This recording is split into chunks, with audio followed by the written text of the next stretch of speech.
We're back now with more Reset. I'm your host, Sasha-Ann Simons. Summer's winding down and the nights are getting longer. While many of us are sad to see summer go, there's one consolation that it's a great time to head to the theater. WBEZ theater reporter Mike Davis has created a roundup of the best offerings this fall, and he joins us now. Welcome back, Mike. Thanks for having me. So I want to start with a laugh because I feel like we need one. Yes. First date. You write about this when you say it's a, quote, blooper reel of first dates to a musical score.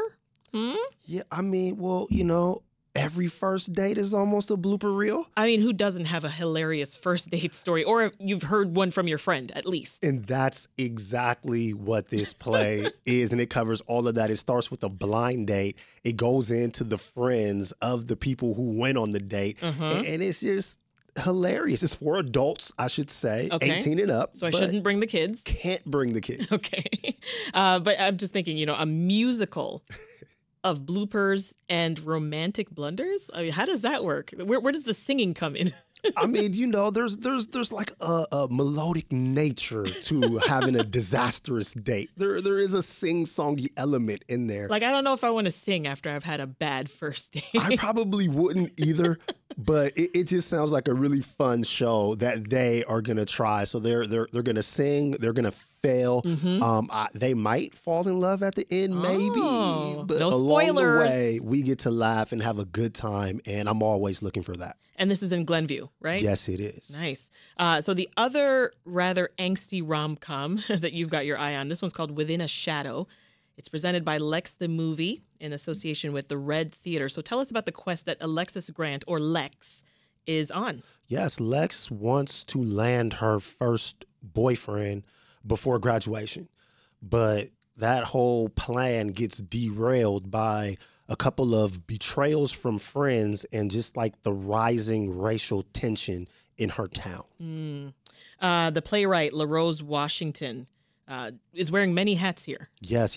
I have my eye on LaRose right now. She's writer, director, she's a producer, she has a sketch comedy troupe. She's doing so many things in so many different places. This is her first script that she's written. It's being staged. She's also producing on the show. So I'm very excited to see her, step into the world of Chicago theater. Okay. Well, in your view, how does this production represent the ethos of storefront theater? Two ways. I think the first way is just like the bold nature of the script. You walk in, oh, this is a rom-com, and then you're hit with racial tensions. I think that like having those thought-provoking conversations is what we expect from storefront, but also this is a place where artists can really jump into the sandbox. This is her first play that she's written. Nice. She's partnered with someone. It's going to be at the Den. I think one of my favorite shows I've seen in this city so far was at the Den. Yeah. So the fact that she just gets to walk in with this script and put it in front of us says a lot about just how artists have a chance to flourish here. Yeah. Well, I want to turn to something else that humor can be the antidote for. Okay. Family drama, Mike. You and I have talked about family drama in plays before. Yes. You've highlighted a number of them that fit into this category in your latest list. Talk about Beneath the Willow Tree, because the setting alone caught my eye. Yeah, it's in Louisiana, and I associate Louisiana with food. I've had Same. some of my favorite food. I'm so glad you said that out loud because I literally only think of yeah. Before, when I think of New Orleans, Louisiana. Yeah, I so when I think say of food. Louisiana, I'm in. What is this about? But it's about 3 generations of Black women. They're Black and they're Haitian, and we learn about the Bordeaux family. So we love a tale about a family member coming back from college, and then they got to reckon with the changes in the family. It's always so juicy. It's always so juicy. good. It's always so juicy. So many things happened while you were gone, kiddo. Yes. And this feels like, the classic tale, right? They're from Louisiana. It's a very traditional family. So you have that older generation that's holding it down, and then you have this kid goes off to college, comes home with this very new person. Yep. Younger generation is still living very traditional, and everything is going to get disrupted. as expected. These blow-ups are fun. I love them personally. This is also a world premiere by playwrights who just had an award-winning production. Yes. Tell us about the duo. Yeah, so we're talking about the Pulse Theater Company. Aaron Reese Bozeman, he's the executive director, co-founder. He's directing this play. And then Isis Elizabeth wrote the play.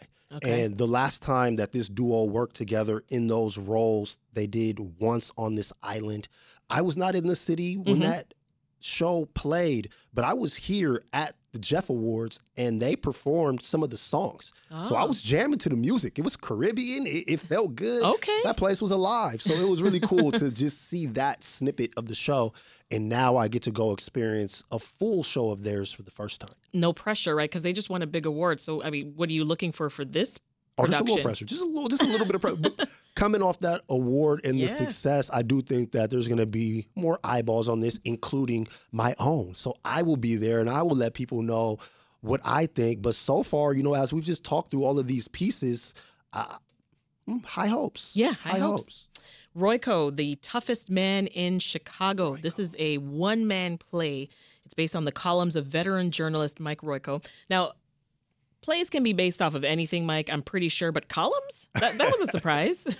How's that going to work out? I thought the same thing. But outside of Royko just being a columnist, there's this really, really human story. His career spanned 34 years. That's a long time. And in those 34 years, there was so much evolution in the newspaper industry. So a lot of this is about a man reflecting on the career that he's given his life to, but watching the shifts in the evolution of that career that's happening before his very eyes. Oh, that might make me emotional. That's very relatable. So you talked with Mitchell Bishop, who wrote, produced, and acts in the production. Now, he didn't even know who Royko was originally. No, he didn't. He started reading his columns in 2020. This is how he describes Royko.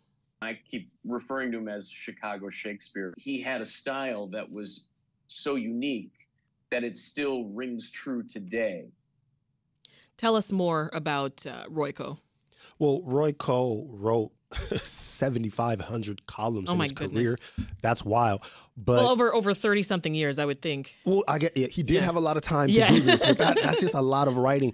Royko was known as like this of being like David fighting against the Goliaths, right? Like he fought for Joe Everyman against corporations, against against whoever the big thing was. Yeah. And he just had this reputation about him for being tough as nails, but fighting for the little man. Nice. But a cool thing that I heard from Mitchell was that he hadn't heard of Royko, and he told his neighbor randomly in L.A., like, yeah, I'm doing this play about this guy nobody knows. And his neighbor goes, no, I'm a teacher. What do you mean? Yeah, I teach his columns to my class. So his writing is really alive in academia. They teach him at Northwestern. Wow. So, you know, it sounds like he's known across the country, too. 7,500 columns. Yeah, that's what you get. Well, listen, Mike, we are so glad you made it because you were just out. You just wrapped up an interview with the cast of the very popular musical Harry Potter and the Cursed Child. Yes. It's coming to Chicago as part of its North American tour. So this one is a whole new story with Harry working as an enforcer of rules at the Ministry of Magic. Yeah, well, how's Harry gonna go grow up? He grew up. He's married. He got a kid. I said, Harry, what happened? He's not a kid anymore. He's not. He's actually like, he's my age. That's the crazy thing, too, is that like reading like the first book, The Sorcerer's Stone, he was like 2 years older than me in that book. And now it's like, yo, we're just alike, Harry. That's you know. So what are you hearing about special effects in this one? They're trying to keep it a little close to the chest. There's pyrotechnics, so there's fire. Characters are gonna fly, which I also think is cool. Yeah. I saw a little bit of magic when I was there today. Did you? I saw Harry and his son. They came out. He pulled out the wand, and he made a book just flutter in front of all of our eyes. Oh my goodness. So I'm asking the actors, like, are y'all all magicians now? Like, are you still actors? And they laughed. But yes, they are going to do illusions on stage. Ooh, sounds like visitors can expect quite a bit from this production. Oh, it's going to be fun. It's long though, but it's going to be fun.